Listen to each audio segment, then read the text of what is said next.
드론은 수년간 발전해왔고 완벽한 비행기가 되었습니다. 왜 드론은 오늘날과 같은 방식으로 설계되었을까요? 왜 그것은 그렇게 빨리 움직이는데 그렇게 효율적일까요? 이 동영상에서 우리는 전자제어기, 센서, 지능형 알고리즘, 심지어 위성 기술과 함께 드론의 기계적인 디자인 측면에 대해 배울 것입니다.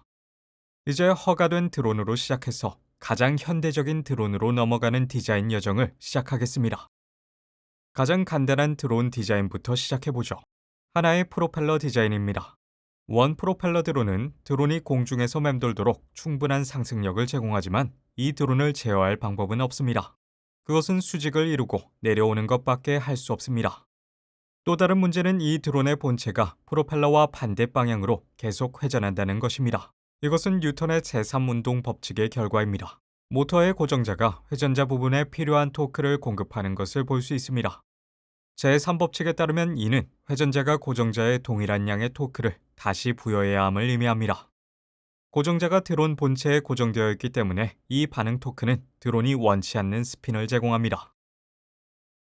그렇다면 두 개의 프로펠러를 사용하는 것은 어떨까요?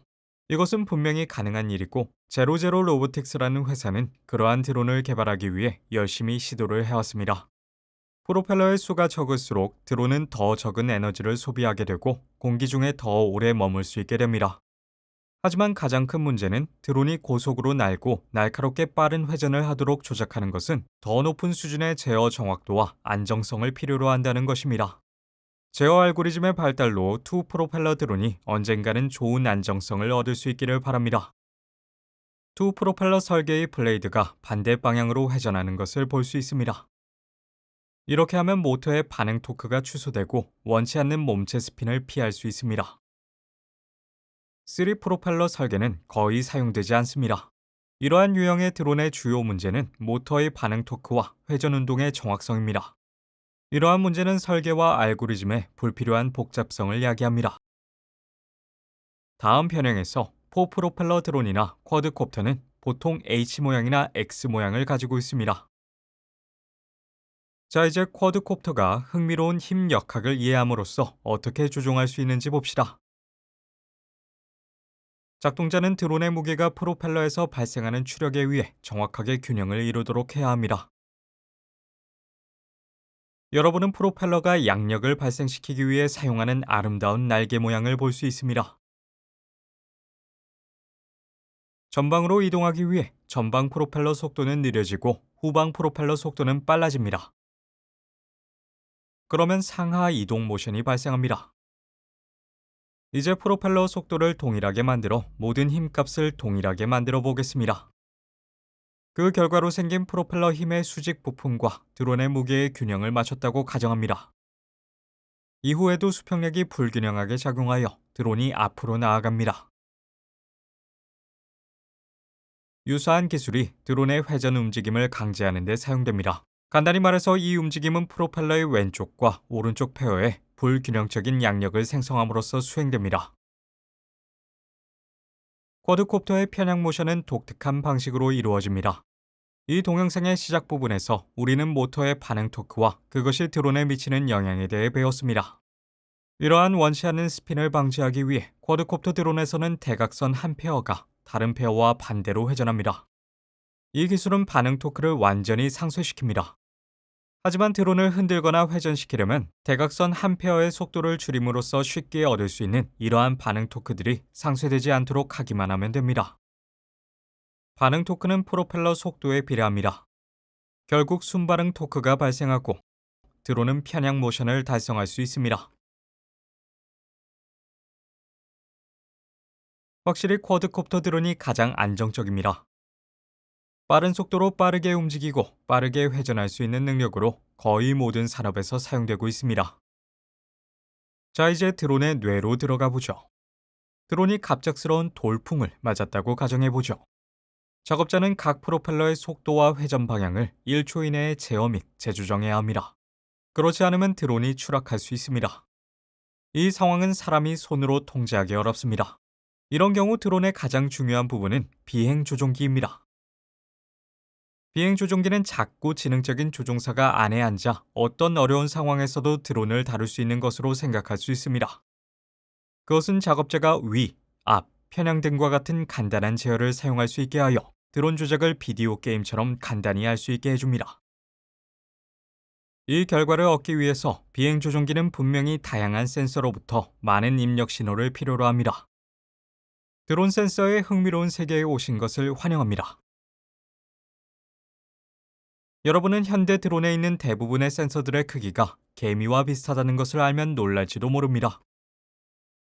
이렇게 작고 정밀한 센서를 제작하기 위해 MEMS 기술이 적용되었습니다. 그것은 실제 움직이는 부품을 가진 미소 규모의 기계입니다. 이 그룹에서 가장 중요한 센서는 가속도계, 자이로스코프 센서, 자기계입니다. 이 세 센서는 IMU 관성 측정 장치와 함께 배치됩니다. IMU는 드론 센서의 왕이고 가속과 회전을 측정합니다. 이 가속도계 MEMS 센서에서 드론이 힘을 경험하면 플레이트 간 이동이 발생합니다. 서로 옆에 배치된 두 플레이트의 정전 용량이 있습니다. 플레이트 사이의 거리가 달라지면 정전 용량도 달라집니다. 정전 용량의 변화는 전기 신호로 쉽게 변환되어 계산을 위해 조종기에 공급될 수 있습니다. 세 방향으로 모두 가속하려면 3축 가속도계가 필요합니다. 자이로스코프도 장치에 포함시키면 힘각과 함께 다른 평면에서 회전을 측정할 수 있습니다. MEMS 기반 기압계 센서는 드론의 고도를 결정하는 데 사용됩니다. 이제 조종기 또는 프로세서가 올바른 결정을 내리기 위해 이러한 센서가 수집하는 모든 신호를 올바르게 사용해야 합니다. 그러나 프로세서 부분으로 들어가기 전에 센서가 생성하는 신호가 충분히 정확한지 어떻게 확인할 수 있습니까?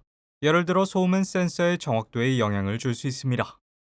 소음이 나는 몇 가지 이유는 결함, 드론 프로펠러의 기계적 진동에 의한 전파 방해입니다. 현대의 드론은 이 문제를 극복하기 위해 센서 융합이라고 불리는 기술을 사용합니다. 예를 들어 GPS 센서와 IMU는 이 드론의 기본 고도 정보를 제공할 수 있습니다.